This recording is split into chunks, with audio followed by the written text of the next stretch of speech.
Welcome back to Bisexual Killjoy, the place where we know bisexuality isn't a phase, it's a phenomenon. I'm Bailey, and this is... Jace. Now, in today's episode, Liminality is labor, class, and bi plus survival, we're wrestling with, well, class. In a season that's been all about intersectionality, it seemed impossible not to talk about class, and yet I think this is the hardest time we've had putting together an episode. Well, fortunately for us, we're not alone in this conversation, but instead have the great pleasure of welcoming back our friend and colleague, Alicia Ortiz, help us have this conversation. Activist, educator, and musician Alicia Ortiz uses songwriting as a vehicle for uplifting people and inspiring social action. With a community organizing background, Alicia has led campaigns for queer and transgender equality, workers' rights, immigration reform, reproductive justice, and racial equity. Currently based out of Boston, Alicia facilitates anti-oppression programs with students and professionals and teaches empowerment, self-defense, healthy relationship skills, and sex education. She believes that coalition building is a virtue, and we agree. Hi, everybody. So glad to be back here. Thank you both for having me. I'm really excited to dive into this content. Yeah, thank you for being in my living room. So before we jump into this conversation feet first, and thank you for bearing with us as we lay this groundwork, Alicia, we need you to know that bi plus identity and class are not things that people research or write about. So there are scholars and philosophers writing about class and class struggle, and even some who write about those things as they pertain to the larger LGBTQ plus community. But as we hope you know by now, queers are not a monolith because identity is not a monolith. My experiences as a bi plus person are different than Jace's and Alicia's because my identity is more than just sexual orientation. That said, we're still going to talk about class and how it interacts with baseline bi plus orientation because there are certain things that, for whatever reason, bi plus folks are more likely to struggle with than lesbians or gay men, i.e. poverty, which we will get into. And some of you listening might be put off by this conversation because talking about class is taboo. We don't want to think about ourselves as people without power, so let's not talk about it at all. But we need to, especially right now, given the global climate around who has power and what the people in power are doing to those who don't have any. So I ask you, lean into this conversation and know that it is incomplete. For the first time in the show, I feel like we're having a philosophical conversation about what it means to be bi plus and how that influences our lives. We are not the experts, and yet we are. We may not get everything right, but ask that you hold grace for us as we hold grace for each other and continue to learn. It is only through investigation and conversation can meaningful action unfold. As I was trying to wrap my head around the flow of this episode and what things can I dump into the document so that Bailey can edit after, I kept tripping over the same question. Why is talking about class such a sticky thing? And I need you to know that I asked everyone this. I asked my partner, I asked my family, I asked my mom. It took me a while to understand what I was trying to say, but eventually I came back to our favorite philosopher, Sara Ahmed. Sara Ahmed presents the concept of sticky objects in a very literal sense. A sticky object, say a slime or a random uncovered lollipop in your purse, will gather everything it comes into contact with. So when we interact with the slime or lollipop later on, it's not just the slime or the lollipop that we're interacting with. It's also all the things it's come into contact with as it makes its way to us. Dust, cat hair, lint, a random piece of paper. When it comes to class and or status, I think we're talking about a sticky object. It brings up not only our definition or classroom understanding of what the concept means, but it also carries with it every interaction we've had discussing status. What our parents told us about money, what we believe and or think about people who have a lot of money or status, or what we even believe is a lot of money to begin with. These things are hard to quantify, and for a podcast that spends a lot of effort trying to cover things in our sphere with research, the lack of quantification makes it hard to talk about these topics. So we have to acknowledge that when we talk about class, status, access to money, and other resources, we're also bringing in our own baggage. In this episode, we're not shying away from grappling with the messy middle of coming to terms with our past experiences, current lifestyle, and our wants for the future. We hope that by being transparent in this way, we will be a source for encouragement for you to embrace the messiness and the often uncomfortable middle that comes with processing your own relationships with money, wealth, status, and access to quote-unquote luxury. Okay, so with that out of the way, let's dive into what will surely be one of our most cancelable episodes. Again, we are so grateful to have Alicia with us to continue a conversation we started a few weeks ago over a fun little lunch. And we want to come out of the gate swinging. Why is it so hard to talk about class? Gosh. Okay. Well, anybody listening, my background is sociology. I was raised by a labor lawyer, my father, Mike Ortiz, who actually just passed away a couple of months ago. But I credit him for politicizing me a lot. And I went into labor organizing for a bit as well, then community organizing. I continue to talk about all of these subjects kind of just for fun in my social networks. And these are subjects that my friends and I and colleagues and I grapple with on a regular basis. So that's the perspective that I'm coming from. When I think about why class is so hard to talk about, I think, man, how effective all of the socialization to create shame in people is so purposeful. Shame around every aspect of our lives. The way that we identify ourselves, our behaviors, what we choose to do for a living, who we choose to associate with. There's all of this set of rules and regulations, if you will, around how we're supposed to carry ourselves in society. And who created societal rules to begin with? But so many of us were taught to believe like, oh, well, that's just how it is. When you step inside of an elevator, you turn around and face the door. That's the norm. Like, it would be weird if you did anything else. Sure, I can like go along with that. But other things like, well, you're supposed to go to graduate school. You're supposed to get a salaried job. You're supposed to be in a heterosexual marriage. You're supposed to be married and monogamous and make a certain amount of money. You're supposed to strive for home ownership and diversifying of your financial portfolio. What is a portfolio? All the minds want to know. So when I think about why is it so hard to talk about class, I'm like, damn, all of these attempts to shame people for our behaviors have just been so effective. So if people are in debt, that's your fault. Whether that's credit card debt, student debt, or anything else, medical debt, that's your fault. So you're told. If you can't afford to go to college, that's your fault because you didn't save or your families didn't save. If you can't buy a home, oh, that's your fault. You don't know how to save or you're not financially literate. When none of us were taught about finances in school. And so I think about that in regards to the way people are shamed for different aspects of our identity, like the size of your body, who you decide to partner with, the color of your skin, the way you behave. Are you too loud? Are you breaking out of these norms of professionalism, quote unquote, in the workplace? And as I'm sure you all have probably talked about in previous episodes, professionalism is largely created by norms of white supremacy and things like that, which don't serve everybody. So I'm like, damn, class is hard to talk about because none of us want to feel shame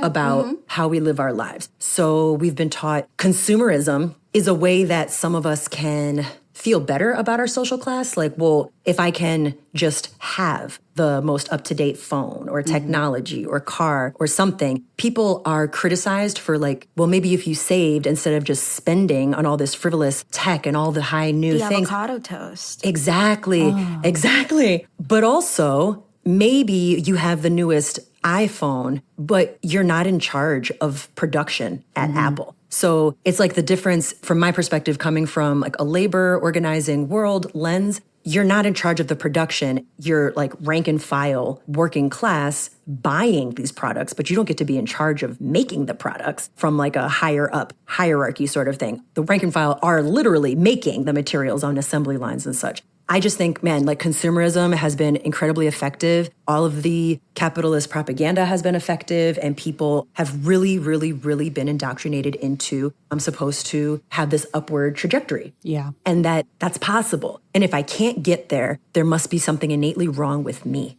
And I also think that there is a dimension of mirror imaging bias that comes into play in selling us an illusion of if I just don't think about it too hard, then everybody has access to the same things I do. Or maybe if I don't think about it too hard or if I don't talk about it too much, you'll think that I have access to all the same things that you have access to. And if I misspeak or I reveal that I don't necessarily have the same level of access, that's going to have consequences. We go back to the invisible rules, a set of norms, if you will, that establish what is normal. And anything that is out of that set norm, that's sticky. We don't want to talk about that. Then all we have left are these tiny, uncomfortable interactions that all together become a really big blob. Can we lean harder into this idea of it's like folks pretend that class doesn't exist? Not that we just don't want to talk about it, but we're just going to pretend that everybody's equal. And I see this more I mean, I'm just sort of based on my experiences now, but I see this a lot more in left-leaning spaces than in other spaces that I have been in previously, which is weird, but it's like, oh, everybody's the same. We all have the same things. Let's go to vacation in the Caribbean or something like that. It's like, do you have Caribbean money? What kind of money do you make? We never talk about money. Why do you think we're more likely to just try to forget it exists completely? You know, I'm actually reminded of our last episode on spirituality and bi-plusness, and how bi-plus folks who still go to church but are not out at church will often say things like, well, I just want to connect with the divine as a person. Like, my bi-plusness doesn't have anything to do with it. And in socially liberal or progressive spaces, there is an air or an image that we're all just people here. We're all just trying to get the same rights. We're all just trying to live our life the way that we can. If we dig deeper, which you're definitely not encouraged to do, we'll start noticing our differences, and that's going to create dissonance. That's going to create harm, because over here, we're all supposed to be the same, aren't we? Well, it's fascinating to me about this. It feels like in order to imagine that class doesn't exist, to me, that feels like just another iteration of divide and conquer in a society where there's a small group of people who hold most of the power. Because on one hand, if you're taught to strive to go for upward mobility movement, I hesitate to say it's human nature, but I think in a society that values individualism and that upward mobility and that pull yourself up by the bootstraps, and if you can't, then it's your fault, there's this desire that I think a lot of people wouldn't admit either, to want to look down on somebody else. You don't want to look at yourself as being quote unquote lower class. You've been taught to look down on people who are of a lower class. In fact, that might even be a requirement to moving up. Yeah. So if you continue to align yourself with working class people because you yourself are a working class person, how far up the ladder are you really going to be able to go? Okay, so on the other hand, why don't people want to talk about money even when they have money? Like, we're going to the Caribbean, and that's because we're not encouraged to dig into these social structures and power dynamics. There's a ton of guilt that comes up for people around any kind of privilege that you hold. The easiest analogy is white guilt. We talk about, white people upon being radicalized or politicized around race dynamics, upon realizing, oh my God, I was just given all this access to resources and potentially power and legal protections and all the opportunities and things, and I didn't even ask for that. And oh my God, I feel so guilty that you don't have it. That's not the most helpful headspace to stay in, that guilt for a long time. You want to try to move through that and get to a place of action relatively quickly as best you can. But I think the same is true for class. Perhaps especially if someone came from an upbringing where a family didn't have that much money, if they suddenly are raising their own family and they do have enough money, quote unquote, whatever enough means, to afford said Caribbean vacation, maybe just by luck of the draw because of whatever job they had access to or network with somebody, and they're just like, oh my God, I just landed with all this money, but what am I going to do with it? Well, I want to go on vacations because growing up, we didn't get to go on vacations. There can be some guilt about that, though. Almost, it's an imperfect analogy, but sort of like survivor's guilt. Like, why was I able to get out and people are left behind? If you came from an upbringing where your social network and your family and your friends and everybody was in this working class, and people might be criticizing you. Oh, look at you with all of your money. You're going on these vacations. And so there's some guilt that people don't know how to unpack, just like folks don't really know how to unpack white guilt, or cis men don't always have the easiest time unpacking their gender privilege and guilt around that. So I think this is just another side of that coin. For all those reasons, it really muddies things. We're also not taught how to deconstruct all of these systems of place. And people who are in positions of power and privilege, by nature of the way the system operates, aren't really supposed to know that they have that privilege. Otherwise, people might feel compelled to well, that's messed up. I want to try to even it out. So once you're made aware, it is your responsibility to try to change it if you have some sort of privilege. And most of us do in some way, shape, or form. So I think this desire to want to look down on other people because you're taught that's what you're supposed to do if you're going to move upwards, and this desire to not share if you've quote unquote been successful and made money. But I love that norm is shifting a bit. And instead of keeping this private, people are instead creating programs and books, albeit that cost money, to try to teach other people, particularly from their own social group, whether that be people from their own social class of origin, if you will, like their own upbringing or other identifying characteristics, racial groups, gender groups. I want to teach you how to be better with money.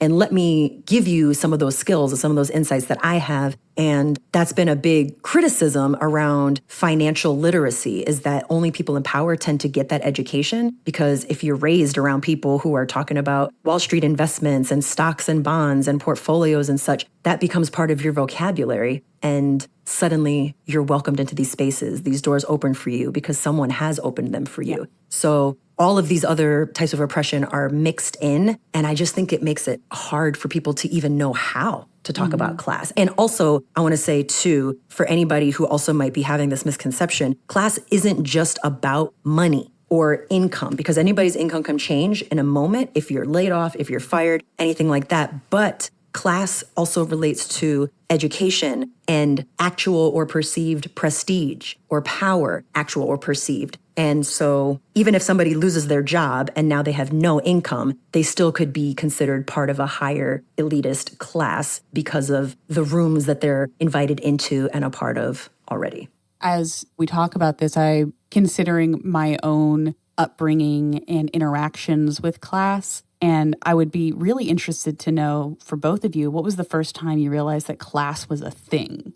You know, I think that this story might actually resonate for anyone else who has divorced parents, but that's it. When I was with my mom, we were living with our grandparents. It was a multi-generational household, and that was it. And sometimes my uncles stayed overnight for a couple of nights at a time, whenever, and that was absolutely totally normal. Whenever I did go to my dad's house on the weekends, we lived in a gated community. We had a really nice room. I remember when I got to pick out the bed set for my room and everything, and how wonderful and cool that was, getting to paint the walls purple. And yes, purple has been my favorite color since forever. And it took me a while of being in the classroom to actually understand, oh, this is different, not because mom is mom and dad is dad. This is different because of access to money, wealth, and that money and wealth come in different forms.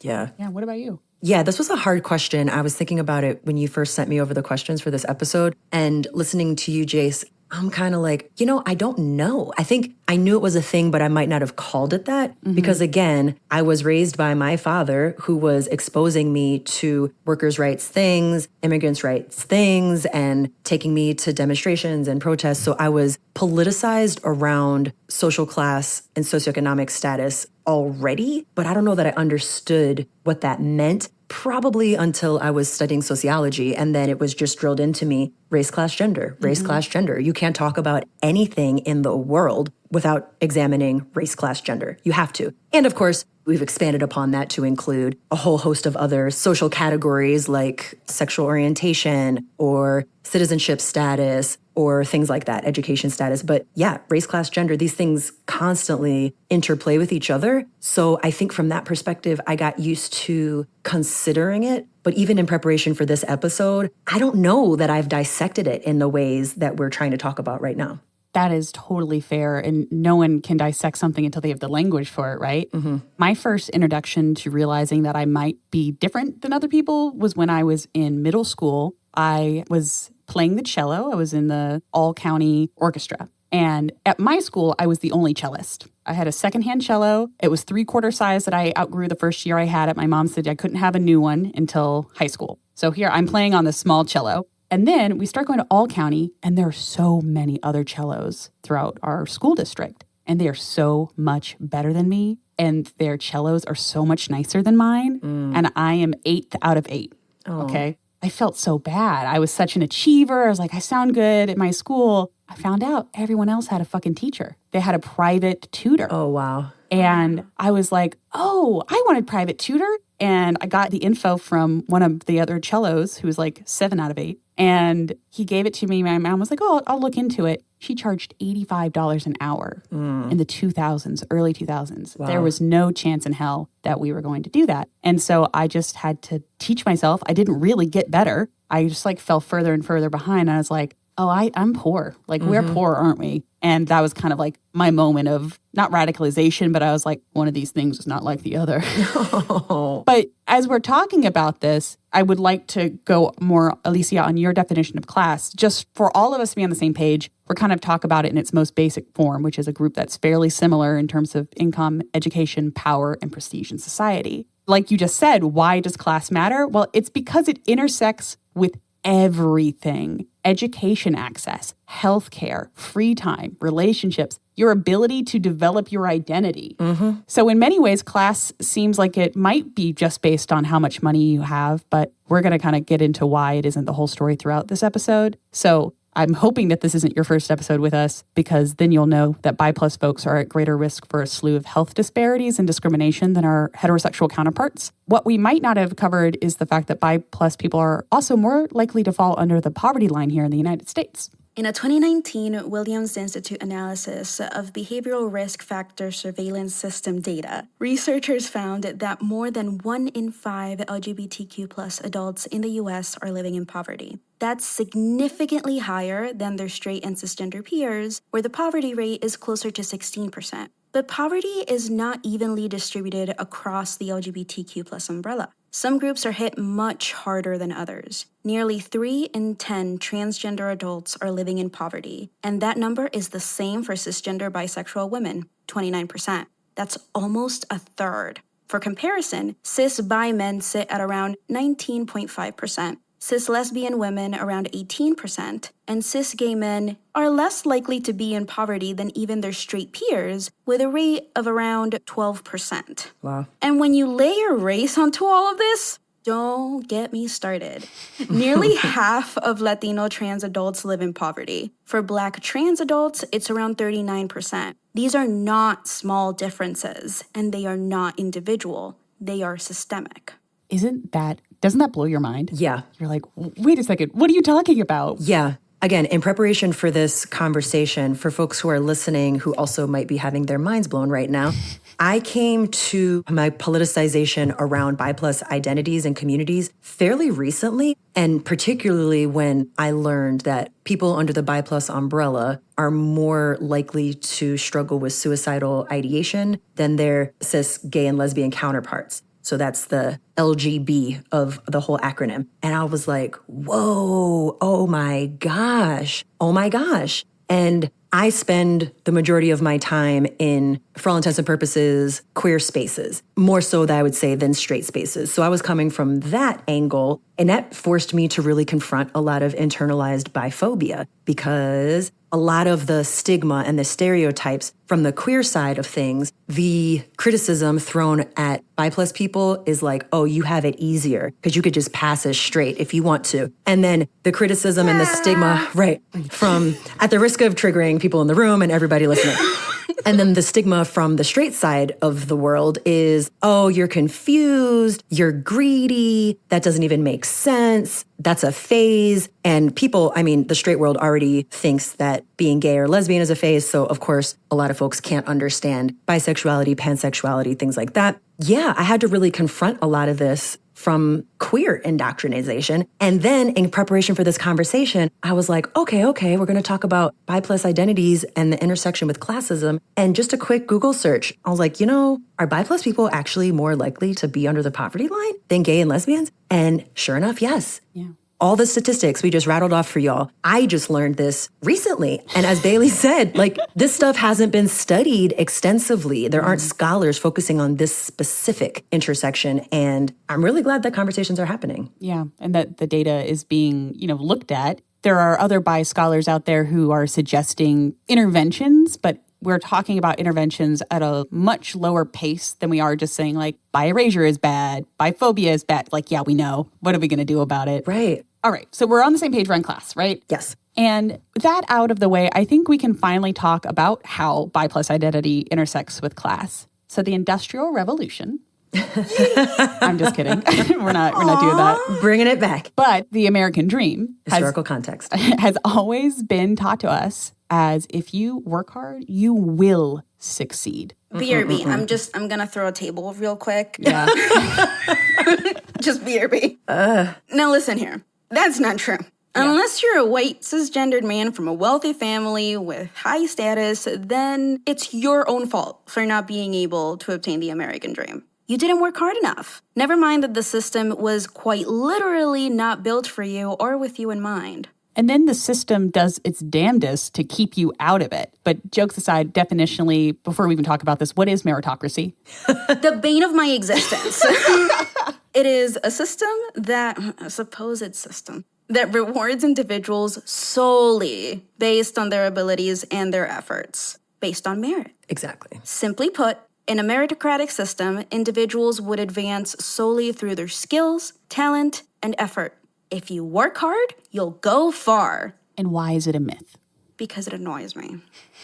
Because like we mentioned earlier, the class that you belong to plays a big role in the opportunities you have access to in the first place. That means that regardless of how hard you work, the playing field will never be entirely level for everyone. For example, you can go to school to get an education that might open more doors for you, but how are you going to fund that opportunity in the first place? Finding things like scholarships, community programs, and diversity initiatives requires its own kind of knowledge and investment. Yeah, and if I had had more knowledge about scholarships and funding when I was 17, I wouldn't be $100,000 in student loan debt. Jeez. My Venmo handle is...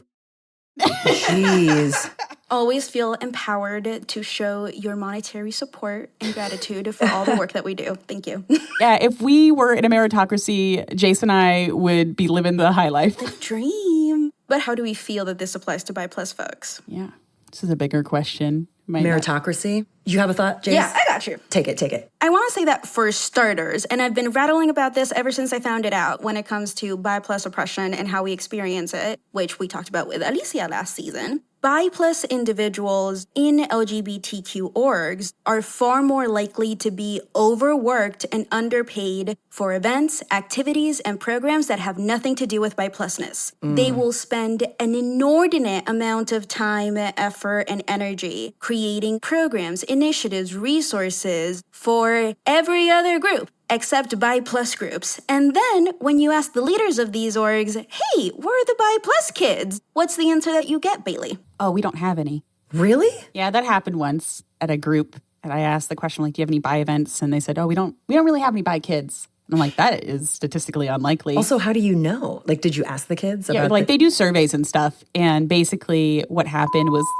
some non-binary kids bullied the bi kids out of the space because they didn't need it as much. Yeah, that sucks. Yeah. Especially because it's untrue, according to the data and the numbers. Yeah. And also, like, bi and pan kids are the highest risk of suicidality and attempted suicide. What's also fascinating is that if anybody who's cis dates a non-binary person, you're automatically under the BI+ umbrella. Yeah. If you're going to honor a non-binary person's gender and you're dating someone who's non-binary, like, how are you going to be non-binary and be like, no, the bi folks can't be in here? Yeah. When that's often who non-binary people are partnered with. I'm just saying that internalized biphobia starts very, very young. Gosh. Truly. You're so right. No, it does. This actually makes me mad. It makes me unironically very, very, very angry. Mm-hmm. I mean, I think that we can talk a little bit more about there's so much work put on BI+ shoulders. Yes. Not only do it, but do it with a smile. You want to show up for the queer community. You're such an ally. Whoa, I'm not just an ally. I'm part of it. I'm part of it. This is my party too. And if you keep pushing me away, that's 58.6% of your population that can't do anything. Mm-hmm.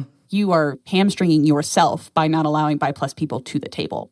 It's tragic to hear at pride events, mind you, which are celebration and honoring the struggles and the fights that came before us that were rooted in resisting all of these structures and norms and stuff. It's tragic. Oh my gosh, to hear someone say, well, I don't really know if I'm allowed to be here because I don't know if I'm like queer enough. And well, I'm bi, but this, and I don't know if I'm accepted though because my partner is the gender that they are, whatever. And that's awful that anybody made you feel like you don't belong. Yeah. Because we all got that from this cisgender heteronormative world to begin with, which is why we're supposed to be finding solace in each other. And that just doesn't happen for so many reasons, not even just because of class, all of the other things we've discussed as well, racism and heterosexism and cis sexism, transphobia, all the bullshit. Just period. All the bullshit. All the bullshit. And I would actually like to draw on Olúfẹ Táíwò's Elite Capture, How the Powerful Took Over Identity Politics and Everything Else, which is a phenomenal book. And though it is really short, it is a dense read. That is 100% worth your time. I do encourage you to read it with a friend so you can both help each other understand what he's talking about. But the gist is that those with the power get nervous when those without the power start figuring out a common language and start amassing their own leverage in identity. Dun, dun, dun. That rent-free in my head. Dun, dun, dun. What happens then is that those with the power will find a way to take our language and weaponize it to keep those without the power occupied with one another. Now, the book is actually about so much more than that, so apologies to Professor Táíwò for the less than faithful interpretation. Please read the book so you can send me hate mail about how wrong I am. I am not a philosopher. I am still learning. Anyway, so Táíwò starts by laying the framework around what identity politics are. Now, hearing that phrase here might bring up some feelings for you. But before looking at this book to the both of you, what did you think identity politics were? Yeah. Context clues, the way that people talk about identity politics was almost synonymous with like oppression Olympics or something like that phrase, like, oh, now we're just going to talk about, oh, your identity and my identity and this and how they all crisscross. And okay, enough with the identity politics here, like playing the blank card. Yep. Oh, you're playing the gender card. You're playing the race card. You're playing the immigrant card. You're playing the woman card. And that is what I understood identity politics to be, like respectability politics, for example. Like, okay, some group in power is telling people how they're supposed to behave, how they're supposed to identify. That's really the angle, the context I've always heard the phrase used. Well, my work overall hangs out in the realm of identity. So I've heard definitions of identity plenty. And I do think that my work very often straddles the intersection of identity as a category of practice. What does it help us accomplish? Because identity, as the book will tell you in greater detail than I can right now, identity has been used in really powerful ways to mobilize a group.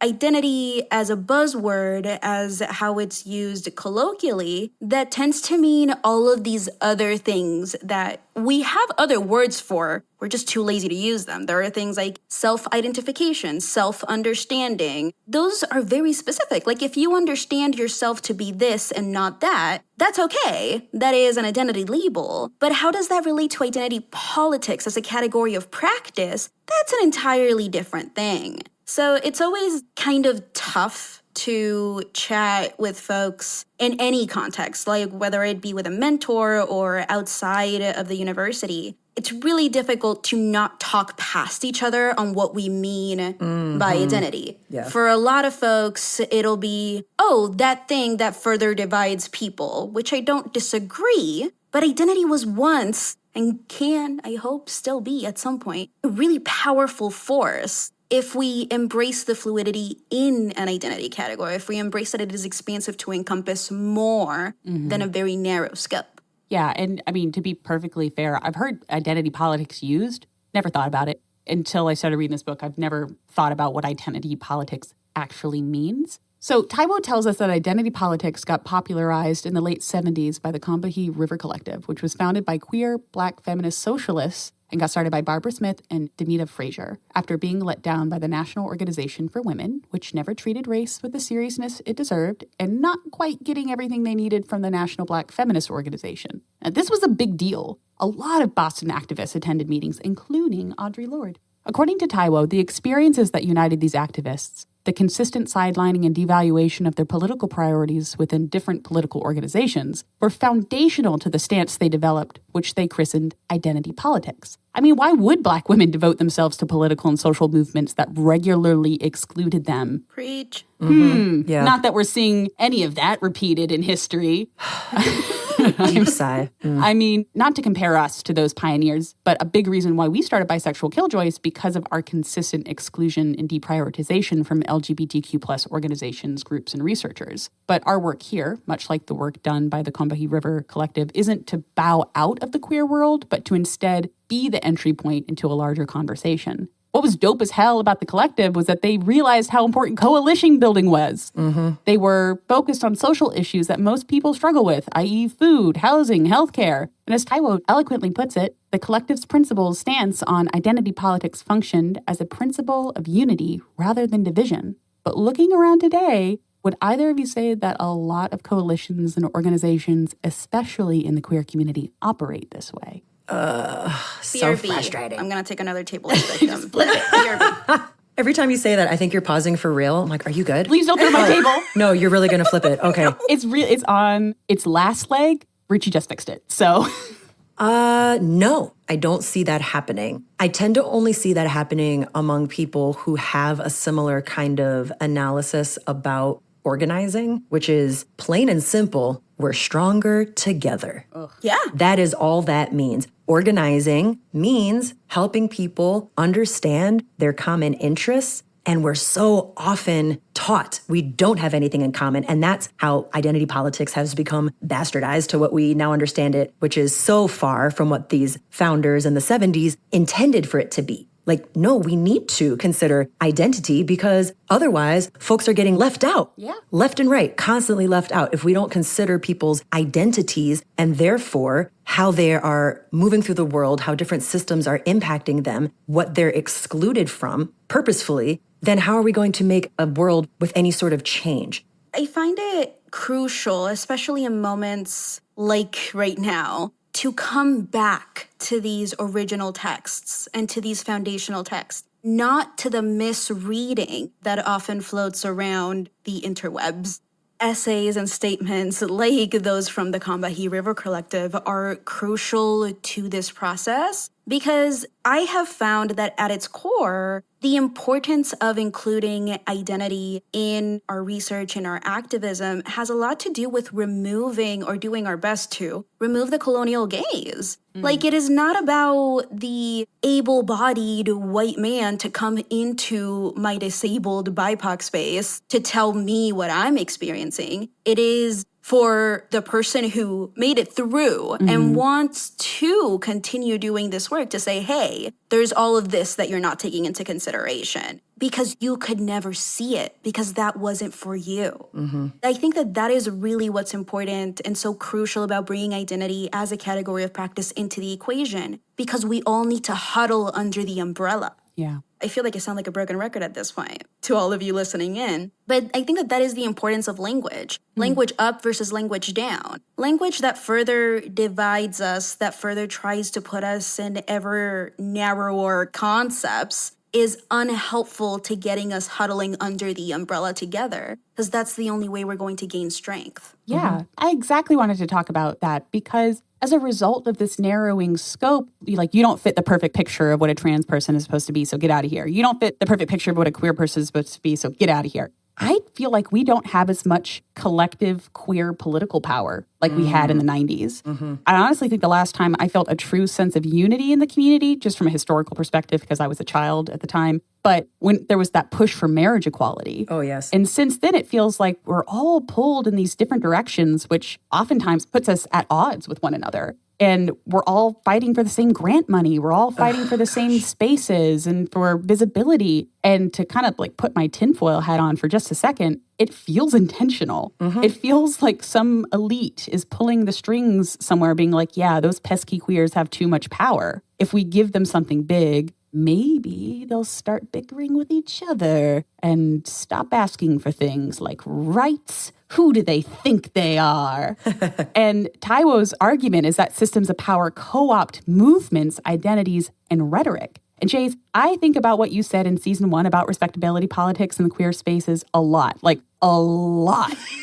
Reading the amount of literature I do on normativity, I believe it because I think this thing lives rent-free in my head. A lot of mainstream LGBT spaces prioritize quote-unquote respectable queerness. Cis, white, middle class, doesn't make any waves, nice, choral trio. Bi-plus people are pushed to perform our queerness in a way that is legible to gatekeepers and legible in appealing ways. If you're going to be bi-plus, then at least have the decency to be gender nonconforming or have a partner that...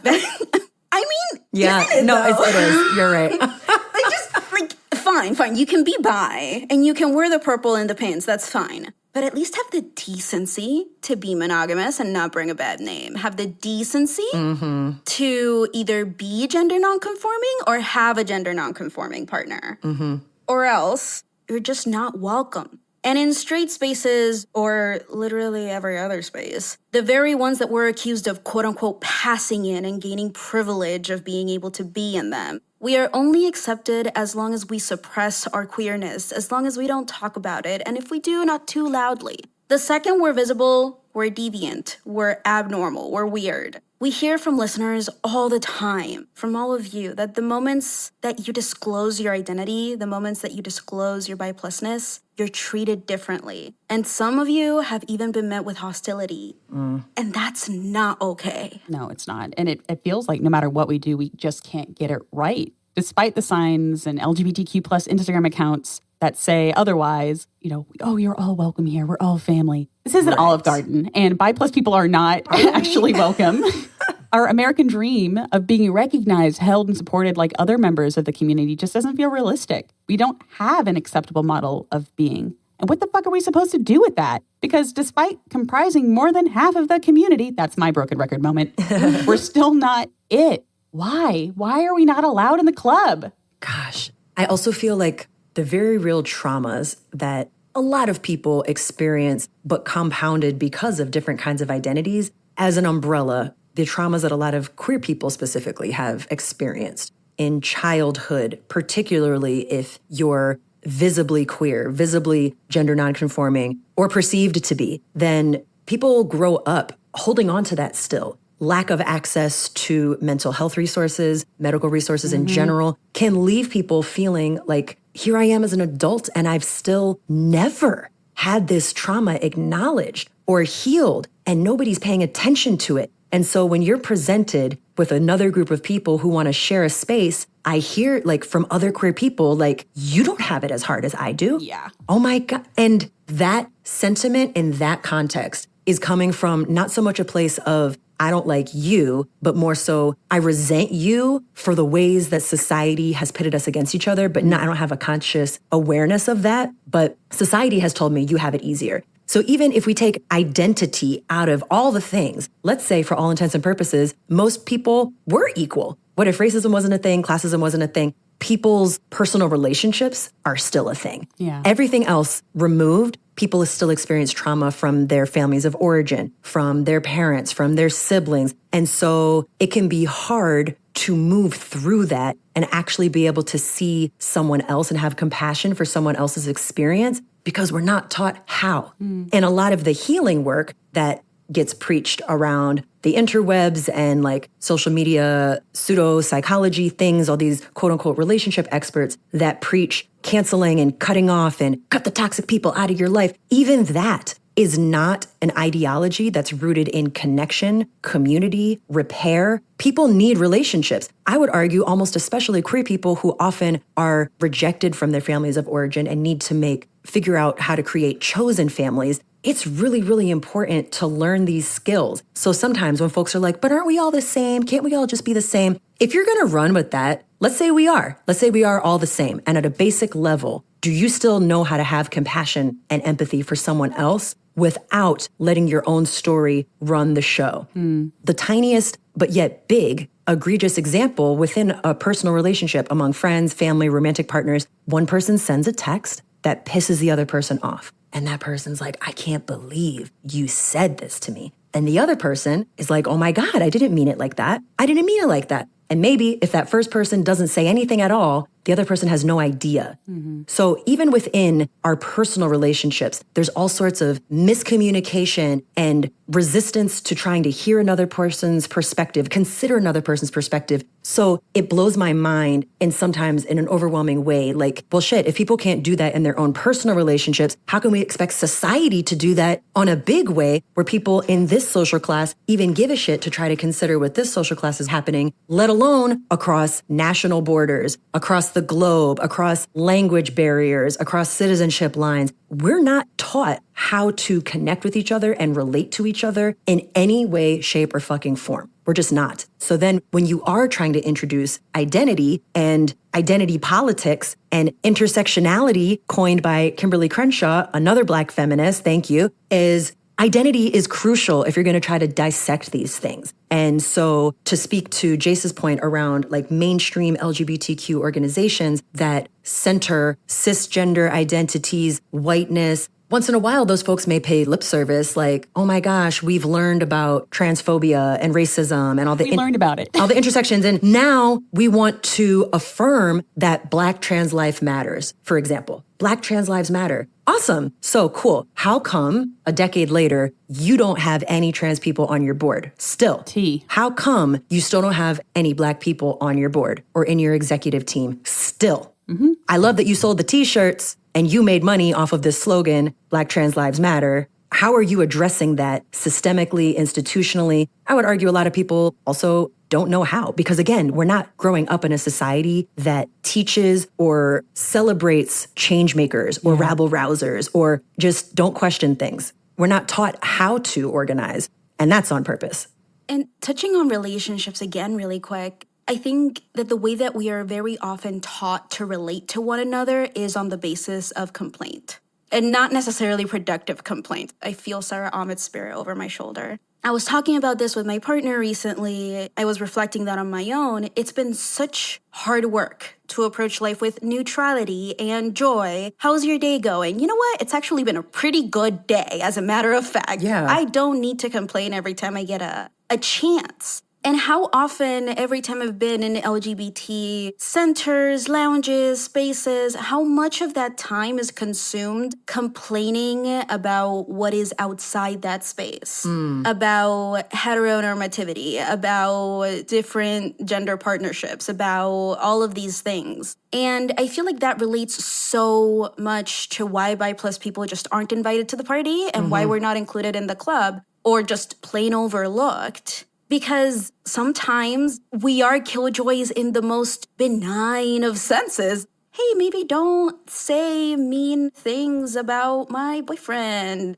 Maybe don't disparage certain body parts. Yeah. Like, what? Maybe don't be so body shamey. Maybe we can don't make assumptions about people's identities based on who they're holding hands with. Yeah. Maybe we don't need to be hater faces the entire time. Maybe we can have some joy in the space and some genuine embracing of it. And then I want to say that they don't, but we don't. We very often don't know what to talk about then. If we can't complain, what are we going to talk about then? So many people bond, again, removing us from the sociological deconstruction of all the things. Like if somebody never talks about that at all, or thinks about that at all, again, in this very more generic relationship expert realm, psychology realm, people love a common enemy. People bond over gossiping about someone else, about hating on somebody else. And that's a phenomenon that's talked about all the time in bullying, and particularly like middle schools, high schools, teenagers, kids who are socialized to be girls. That's very common to have relational bullying. You can't sit with us. Yeah. And now that kid has no idea why. Why was I kicked out of the group? I don't understand. Now the whole clique is bonded because we don't like that one anymore. We don't like her. And now we're all like a clique together. Another phrase that floats around the health and wellness, pseudopsychology realm, the scarcity mindset. But again, I see that littered throughout what you're talking about, Jace. People feeling like there isn't enough for all of us to be free, to have liberation, to feel joy. And to Bailey's point, sometimes the resources are quite limited in terms of grant funding and things like that. But this psychological space that we find ourselves in so often, if I'm not happy, I'm not going to be happy for anyone else's joy or their success. And that's really coming from, I don't think that that's that person's fault either for having that perspective, because again, that's sort of how we're taught to interact. That's why we bond. And it's harder to remind ourselves to be joy and celebrate each other's wins and celebrate that. And if I'm watching you have success and I feel jealous about it, rather than try to put you down, maybe is there something that you're doing I think is really brave that I'm kind of scared to do? Maybe being open about your identity, or being open about with your family, or standing up to people, or taking a risk with a job idea or some creative performance or creation, rather than put somebody down for what they're doing. Maybe there's something that you could try. And again, we're just not taught that. We're not taught how to do that. That is harder, though. It is. So I know we promised everyone about this conversation about class and bi+ identity, and I feel like we're making good on the promise, but there's so much groundwork to lay. This is a big conversation that no one is having. So I know that we've discussed the reason the bi plus people get left out of the queer community so often is kind of because we threaten respectability and fixed ideas of queerness and even straightness. And as a result, I feel that bi plus folks occupy an entirely different class. Now, if there's one thing I've learned from history, it's that people get weird when you try to phase in and out of a class that was assigned to you. Okay, so you know that the Met Gala recently happened, and the theme was super fine, tailoring Black style, which inevitably brought up Black dandyism. So dandyism started in part thanks to my sworn enemy, Beau Brummel, who in the late 1700s, early 1800s said, ruffles, no thanks.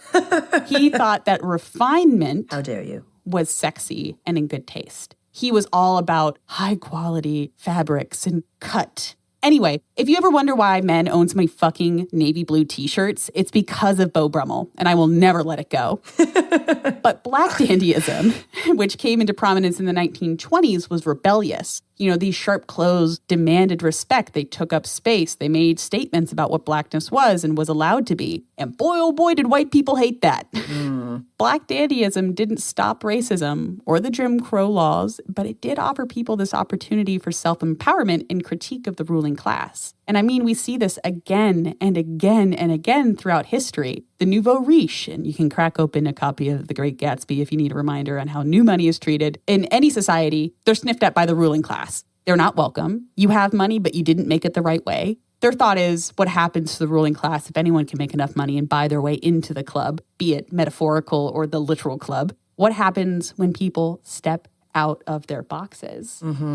It's shoved back in They is what get happens. shoved back in, or they make their own box. I think Black dandyism was a good example of this because Black folks were not allowed into these clubs, but Harlem was having its own renaissance. There were thinkers, there were doers. Like, even though you told us no, we found a way to do it anyway. Yeah. And I guess that to me is, how do bi plus people do that? How do we make our own spaces? How do we claim our own joy and legitimacy when nobody wants us to do that? Well, the first thing that comes to my mind is leading by example.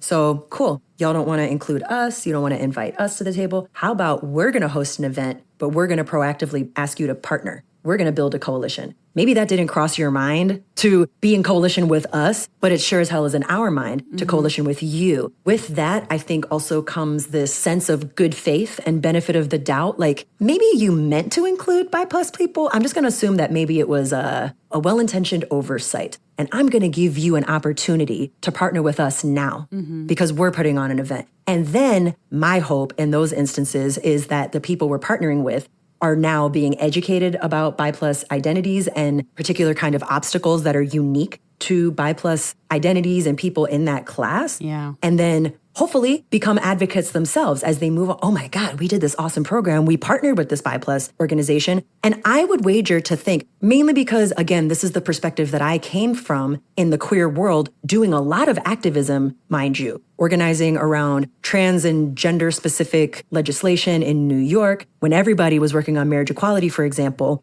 New York State had removed gender identity from this non-discrimination act. The group that I founded, more like grassroots activism and direct action, I was like, no, there's enough people working on marriage equality. We need to focus on the gender identity stuff. And then all the cis gay people and lesbians were like, what does this have to do with us? It's like, what? Yeah. Okay, Gender Expression Non-Discrimination Act was the name. It's finally been passed in New York State, but that's what it was called. And people had to really be made aware of how this impacts you. So if you're a gay person, a lesbian, how many people have you dated or at least been friends with who didn't fit traditional gender norms? A lot, right? People are like, yeah. I would argue most. Yeah.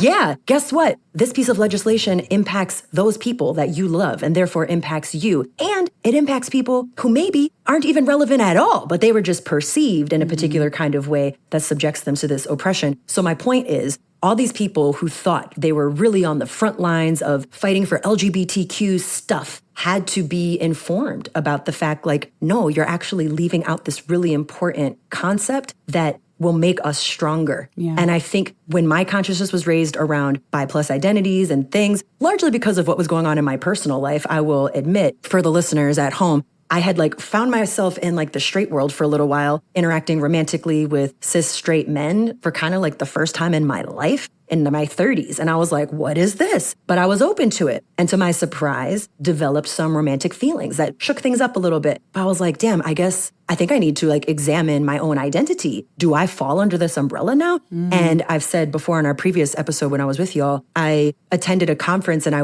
participated in like a whole day of sessions about bi everything facilitated by Robin Oakes, who's right here in Boston with us.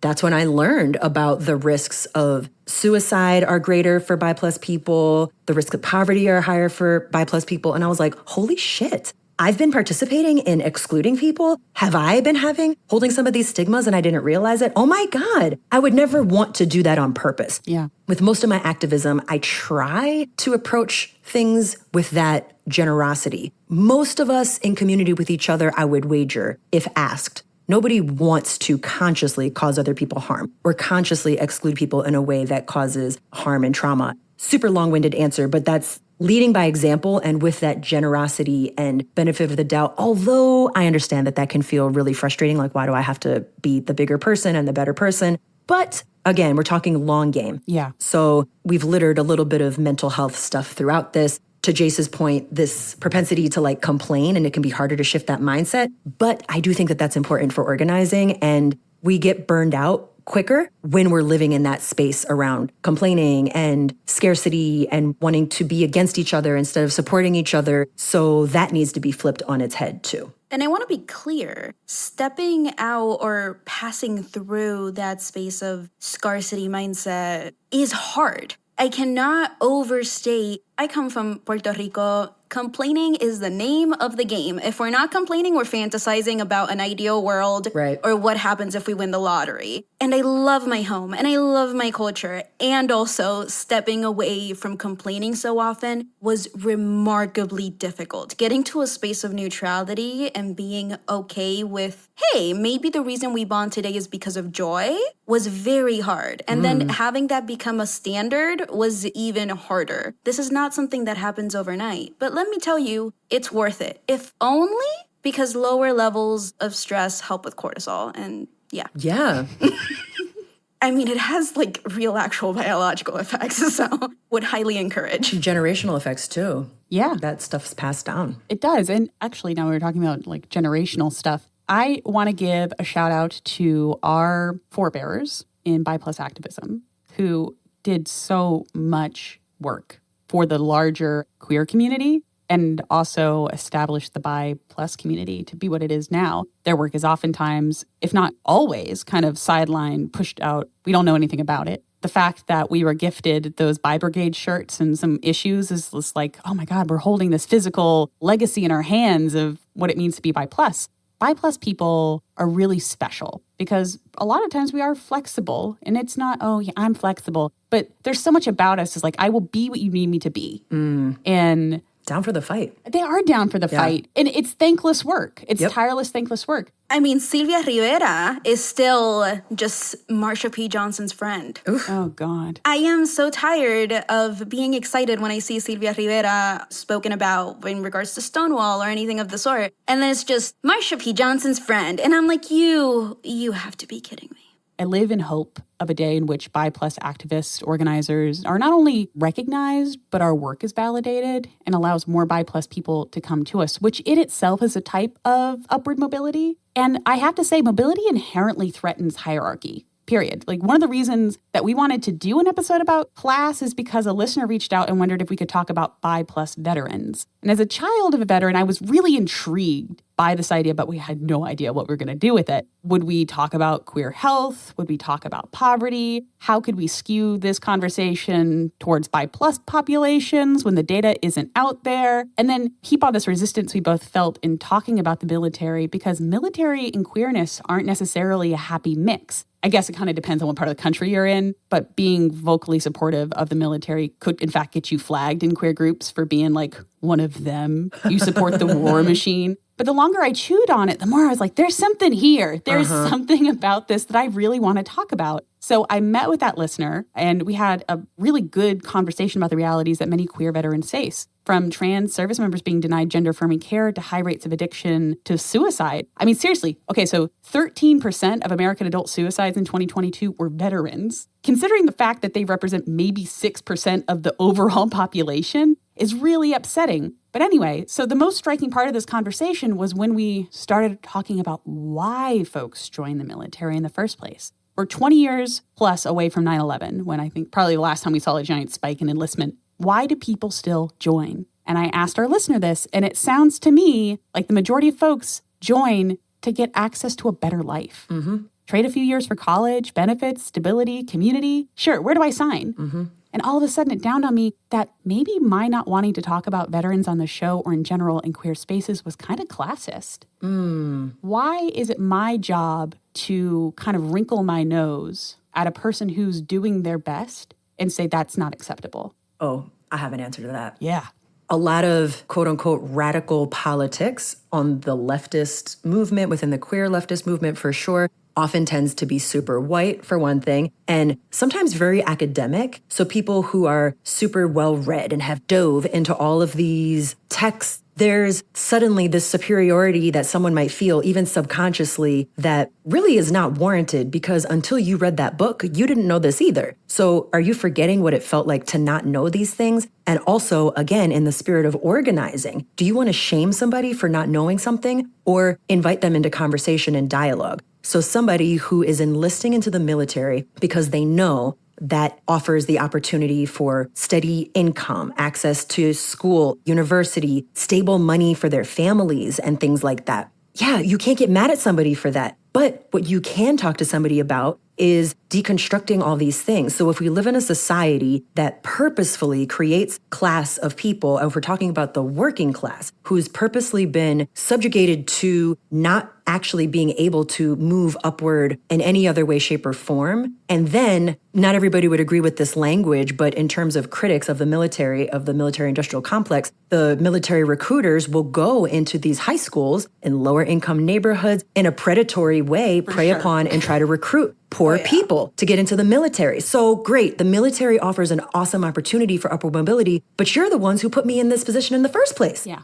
The military, the government, and the society in general. Society and government, these are big terms that are sort of amorphous, like vague, like what is society? Society is made up of people. We are society. We created this. Humans created this. That means humans can change it. We're not allowed to talk about a lot of things in queer spaces. There's a lot of taboo, right? If it has anything to do with, if a right-wing person likes it, it's not on the table for discussion. Yeah. And arguably, it should perhaps be even more on the table for discussion. Like, we can't just ignore this, much like class. We can't ignore firearms. We can't ignore firearm rates of like, okay, let's be constructive about this. Oh, it's negative. Oh, it's just bad. It's like, okay, I see where we are now. Where can we go? Where can we go from here? Okay, so in Professor Táíwò's book, Elite Capture, he presents this phrase, pragmatic utopia, which essentially is a combo between dreaming of a better world. Because as I just said, humans can change society. We can create something different and better.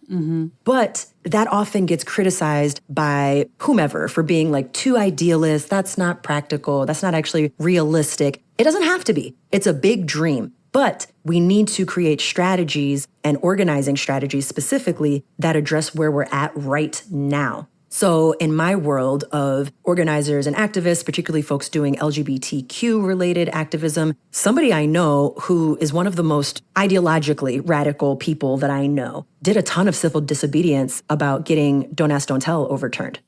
And I found that fascinating. Like, why is that what you want to focus on? But also, why is marriage equality what everybody wanted to focus on? And then there was this arguably much smaller subset of queer people who were like, why are we fighting to get into these institutions that just wanted to have nothing to do with us? Why are we wanting to assimilate into that? And while I feel that that's a valid critique, this is where we're at now. This is the society we're in now, where people do not have an easy time getting into college, do not have an easy time protecting their families if one parent is not the biological parent and they're both the same gender, where before marriage you couldn't get on your partner's health insurance or all these things. Like, these are really practical things. And so a lot of activist friends of mine, we'd have to have these talks like, look, I may not agree with the institution of marriage for all the reasons. That could be a whole episode in of itself. But if the institution is going to exist, which it does right now, it would be silly to pretend like that doesn't exist. Should everybody have access to the institution? Sure. Yes. I guess, arguably, same with the military. Folks felt like, well, people are already serving and putting their lives on the line, but they're not allowed to be open about who they are. That's a slap in the face. Or their partners, their same-gender partners don't get the same benefits as somebody else who's married in a heterosexual relationship gets all those benefits. So I can understand the fight for that. And I think both things can exist at the same time. And again, there has to be grace. If you're like, look, this is my reality. I don't want to talk about how to make all this change. I don't have the time. I don't have the resources. I don't have the luxury of sitting down to talk and dissect all these things. I have 3 jobs, let's say. So people on one hand are like, this is just real life. I don't have time to dream and do all that stuff. Then you have other folks who are doing nothing but the dreaming. Like, we need to tear it down and build it up and do the things. Yeah, but you're forgetting about the real life stuff. So there really needs to be a coming together. And I found that phrase brilliant, pragmatic utopia. And I was like, oh my God, that's me. That is how I like to try to approach the world and organizing and activism in general. But we're talking about the military, right? And the different kinds of inclusion or exclusion that it can engage in. But joining the military isn't the only way for people to try and move up the social ladder, right? For some, it means going to college and staying all the way through grad school. Hi, that's me. For some people, it means joining something like the Peace Corps or engaging in more readily accessible work like sex work. And weirdly, all of these routes have a sort of cost associated with them. Yeah, they do. It's like damned if you do, damned if you don't. Right. If you are a first-generation college student and you take out a huge loan because no one talks to you about financial literacy to escape your hometown and move out, people are excited for you at first, and then you're too highfalutin. You're too smart for your own good, too big for your britches. I didn't get that when I was younger. You're too big for your britches. It's like, what was I supposed to do? Was I supposed to stay home? Was I supposed to work at a restaurant my whole life? Maybe the answer is yes. There's a type of class betrayal when you are upwardly mobile, which I don't even, like, you phase out of your class and move into another one. And for other things like the Peace Corps, leaving your family behind and getting exposed to a whole new culture is going to change you. Yeah. And then when you get back, can you even resonate with your family of origin anymore? What does that look like? And then, the sex work is so stigmatized that honestly, the only time I can talk about it with other people is in queer spaces, honestly. Like, for the most part, queer spaces are pretty sex work positive, but don't talk about that shit in straight spaces. On a core human level, people want to and deserve to feel good about who they are and what they do. And the fact that we shame certain types of labor, not even just sex work, although that's a fantastic example, but manual labor versus executive something or other, blue collar versus white collar, and blue collars automatically looked down upon. But guess who you need to fucking call all the time? You need a plumber. You need an electrician. And maybe if you don't have the capacity to do so yourself, you might need to hire people to do yard work or repair things in your apartment building. And that's like this lack of respect for really, really valuable work, which is a mindfuck for people who do that work. Like, am I not supposed to feel good about what I do? Excuse me, I put in an honest day's living, an honest day's work, and then quote unquote white collar crime like embezzlement and fraud and stuff, even that is looked at in a different way because it's of a different class. It's a different kind of crime. If you're stealing millions from your corporation, that's looked at differently than if you are a kid in a lower class neighborhood who robs a convenience store. Now you're the criminal, you're the thug, you're the things. There's race dynamics there too. There's all sorts of things. But like,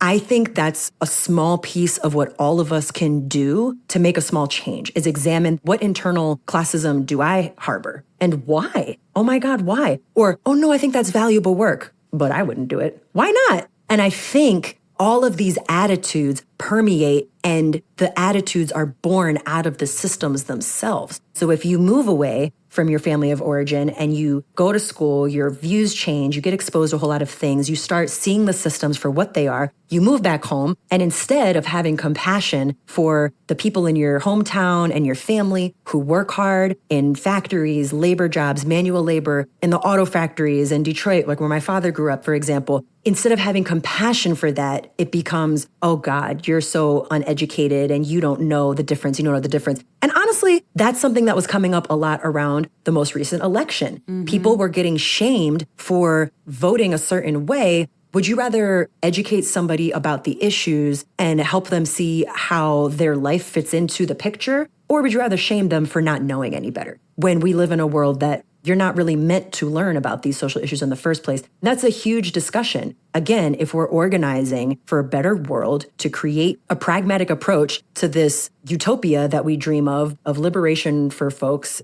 everybody should be welcome. And not everybody should be welcome from this elitist perspective, like we say everybody's welcome, but you're really not. But really, if we're like on the side of, no, we want to build something better and we want you to actually join. Yeah. And we want you to understand how these issues impact you as well. And what you do for a living is valuable. Your time and your labor is valuable simply because you're a person. You didn't deserve to be made to feel ashamed of who you are and what you do and how you look and who you love and all of the things. So I think this piece that you're touching on, Jace, around the simple terms of learning to connect with each other around joy rather than complaining, I think it hits a really, really deep layer of effective organizing to believe we can all be a part of this because we are stronger together. And that's solidarity too. Solidarity is the cornerstone of coalition building. I'm not here to just sell t-shirts for your cause, but I'm here to make sure you get your voice heard, and I'm just going to be here on the side and I'm going to stand with you. I'm not going to speak for you. I'm going to be here with you, and together we can find some commonality and make ourselves stronger. That has to come from a place of respect and love, and people speak about that a lot, but it's not something to be taken lightly whatsoever. Revolution and activism is that's really needs to come from a deep place of love for yourself, for your communities, for a better world, for the next generations. And so much of this division is on purpose, but it's not caused by identity. Like our divisions and things, it's not, identity is an important part of who we are and respecting each other for who we are. Something that's really important to address precisely at this intersection of wanting to be upwardly mobile and also connecting with each other around joy rather than complaint is wanting to be upwardly mobile or to move up in the economic social class often has a lot more to do with not wanting to struggle. It is such a genuine sentiment to say, hey, I don't want to struggle anymore. Right. And that's an okay thing to feel. But then having your family of origin or the groups that you're in be like, actually, that's a bad thing to want. You should still struggle because if you stop struggling, you have less things to complain about, which means you're not part of the family, which means a bunch of other things. That is also a key reason why it's important to, I don't know if necessarily begin, but have these things happen in tandem of genuinely engaging with ourselves from a space of reintegration and joy and wanting more for ourselves as well as wanting more for others. Because we shouldn't have to struggle this hard. No. It shouldn't be this hard. Nobody can work 2, let alone 3 jobs and still be expected to realistically show up for their families, for their partners, or themselves in a way that's actually psychologically healthy, let alone have time to exercise or grocery shop if your neighborhood actually has a decent grocery store, because food deserts are a thing. So it's really, really, really shitty to hear that attitude exposed, like, well, maybe you shouldn't have lived that way. Maybe you should have made a different choice. I don't know. Those are not the folks that I would try to organize. I'll be quite clear. If anybody's here listening, like, maybe I should try to have that conversation again with my brother or my uncle. No, don't. Because if they're shutting you down that hard, they've got some stuff to work on too. And maybe that's not where your energies are going to be best utilized. But work with the people in your life, in your circles who are grappling with these things and give them a chance to know that they're not crazy. They're understanding something, they're grappling with something that was imposed upon them,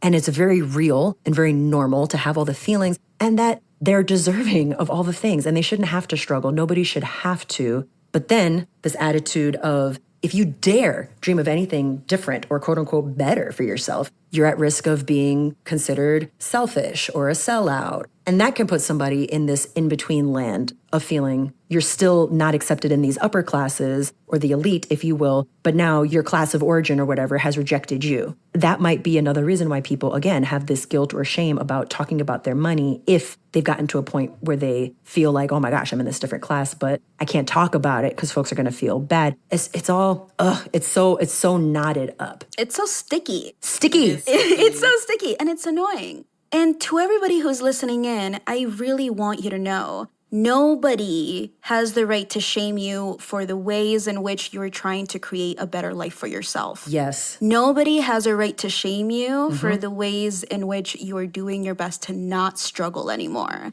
This is survival. You're existing in the structure in which you were born. Like we're talking about these pragmatic utopias, right? We have to acknowledge the fact where we are so that we can find a way to go, a place to be. So what does any of this have to do with bi plus people? We're talking about it. All of it. So this might have been a question that our listeners have had since we were talking about meritocracy. But I guess I'm arguing that plurisexuality is its own class, often maligned and disregarded completely. And in an attempt to assimilate to the ruling class, straight society, we might push down our queerness completely. Like that's what we're doing to survive. Or in an attempt to find solidarity with other oppressed groups, we decenter our identity, try to signal that we belong, and rally around other identity politics that might not align with ours because they are deemed more important by the internal ruling class, which is just to say like what the queer agenda is and what is deemed the most important by the LGBTQ plus community at large. And bisexuality is like at the bottom of the list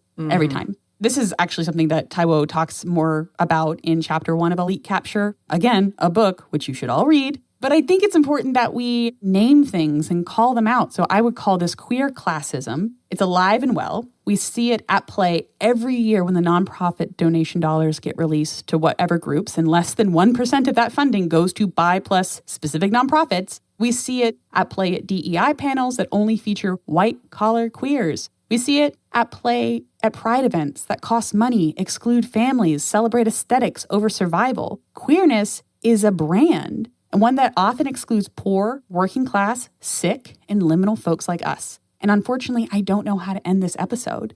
I don't know how to combat classism. Alicia, what do you think we can do as like individuals and as members of a diverse community? You've already given us like a lot of practical steps, but this is such a big topic and people don't recognize how much class plays into their everyday life. Like what is one small thing that a person could do? Well, what that just made me think of, to draw a parallel that might be a little bit more accessible for people. For example, again, in the relationship psychology world, people will talk about all these different better ways to communicate, things to examine within yourself. And now a lot of folks have this language to talk about it, but it's not always easy to apply to your life when you're in a fight with your partner or your friend. Like, can I apply what I'm actually supposedly learning about? And I think something is true about learning to dissect and deconstruct systems of power. And classism, the first thing I would say is like, well, learn a bit about it. You've been promoting this book, Elite Capture. Learn about it. It is a dense read, so I don't know if you... Book club. There you go. Yeah, make a little book club with your friends and discuss it. But there are other ways to learn about this that might be a little bit more accessible for folks who haven't explored the language that's being used in the book and stuff like that just yet. Immediately, when my brain thought, well, number one, learn a bit more, my brain immediately goes to, yes, and even if you learn more, that doesn't mean that you're going to understand how to apply it to your life. And that's to say, just because I understand more about classism and systems of class doesn't mean I'm applying that to my own internalized classism or the ways that I feel shame and guilt around my own class. So there has to be some application, not just of understanding the systems around us, but also turning that inward. So some people might use the phrase like, be the change you wish to see, like do the internal work and it'll ripple out. And I think it's a bit of both. You have to understand the systems around us that are at play to be able to deconstruct it and then also apply it to yourself. it could go in either direction and just like loop around. Some people in understanding more about themselves come to be clued in like, well, now wait a second, these systems, what? And other times people learn about the systems and are like, holy shit, this explains my whole life. And so it can go in either direction, but I think that has to be both. And I think as small of a step as it seems, trying to push through those barriers that are often deeply emotional and psychological, these blocks that are wrapped up in who we are and our sense of self and these deep senses of shame sometimes, that's really hard to unravel. But as best you can, try to examine that and push through it and start trying to have conversations with people who you're closest to. You don't need to jump on a podcast and tell the internet about your life, but talk with your friends, maybe coworkers. Do you know the paycheck that all of your coworkers get? Is it common knowledge what people get paid at your job? Why is that secret? I know. Why are folks not supposed to talk about that? I will say really briefly, the labor work that I did, the labor union that I worked for was Unite Here, which represents largely hotel workers, restaurant employees, and hotels are kind of like a microcosm of society because there's all these different departments, housekeeping, the kitchen, the restaurant, the front desk. And based upon your class, you get sometimes put in these different departments and also based on culture and language. And sure, some of that is like people getting their friends and family, like, hey, I can get you a job where I work. But largely, people in housekeeping are speaking a similar language with each other. People in the kitchen are speaking similar. And then people at the front desk are often very equipped with English. In organizing unions at hotels among hotel workers, the management companies will spend millions on union busting tactics. And what all of that means is continuing to divide and conquer and punish people who are actually trying to have these conversations. When I say it seems like a small step to start talking to people about money and class and things, it's actually not, because that alone has huge ripple effects. And my analogy with the hotels, for example, when people started talking about this, it was found that in some hotels, once you started talking to each other, what are you getting paid in that department? What are you getting paid in that department? Oh my God, these are totally different. And some people were having money taken out of their checks. They weren't even getting paid what they were supposed to be getting. And none of that gets checked. But people in power, even within these microcosms like the hotel management and such, they're not going to talk about it. They're not going to invite you in. Hey, let's have a talk. Are you feeling good about your pay? Do you feel like you deserve a promotion? Like, let's talk about it. What would make you happy? Oh, hell no. You're expected to work up the nerve and the courage and believe in yourself enough to know that I could ask for promotion. Yeah. So anyway, all of that's to say, having these conversations is really important because the structure is created such that we're not supposed to talk about it. And just thinking about a workplace is a perfect example. Do I know what this person in this other department makes? Do I have any idea what my supervisor's paycheck is? What if I get promoted? Am I going to get the same rate as my other colleague? And I think that that should all be common knowledge. It should not be so secret, let alone across industries and such like that. Be open to asking for support, asking for guidance, or mentoring someone else. And all of us, right before we started this episode, were joking like, what the hell is a portfolio? But that's something people who are just more financially savvy, if you will, influencers and stuff, will throw around this jargon, diversify your investments, diversify your portfolio. But that doesn't even land for someone who's like, what does that even mean? Invest in what? How? Why? What if I don't have enough money? Stuff has to be broken down to accessible terminology for people who don't have a lot of time to do all the reading and all the thinking and all the things, but still deserve the access and the opportunities. I highly encourage you to talk more about money with your coworkers. If you have siblings or cousins that you're close to, but you don't live with anymore,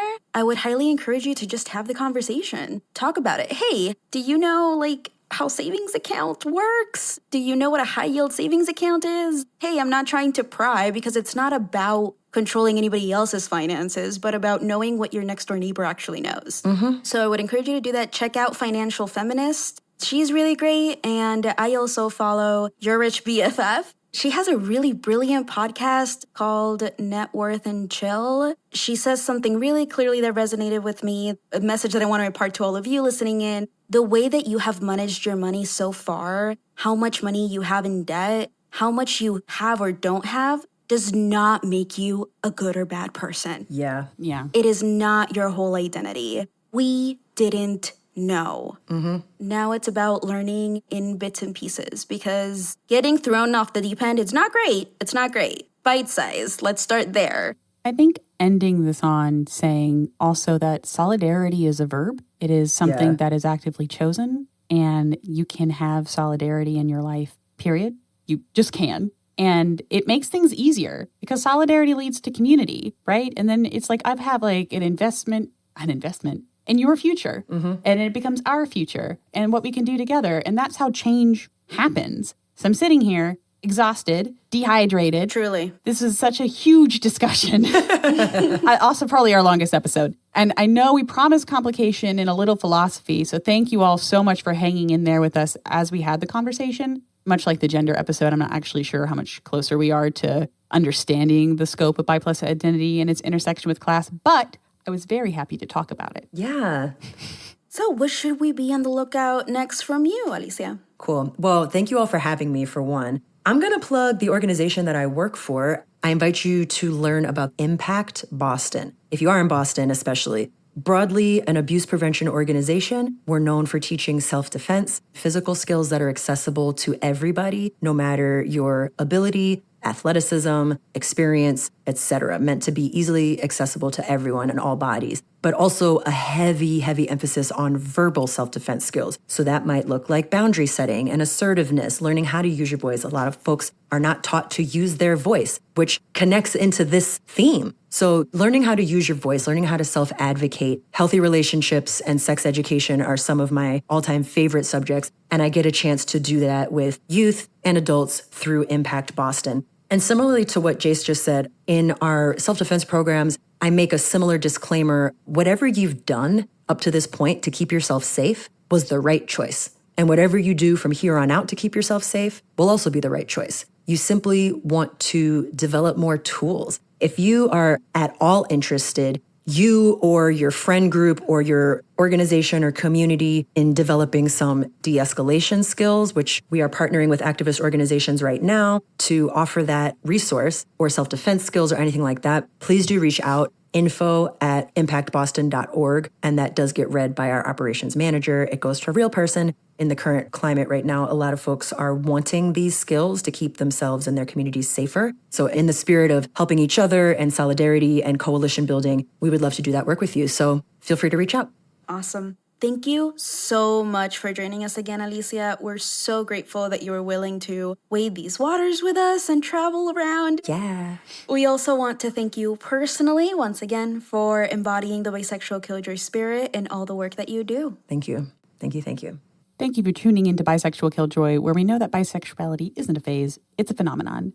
To support us, share us with your friends, subscribe to our Substack, rate our podcast, preferably 5 stars. As always, we want to hear from you. You can share your stories with us on Instagram or via email at bisexualkilljoy@gmail.com. We would love to answer your questions in our advice column, Give It To Me by Plus, so check out the Substack for more details on that. Until the next time we meet, keep being a bisexual killjoy. Stay bisexual and stay strong.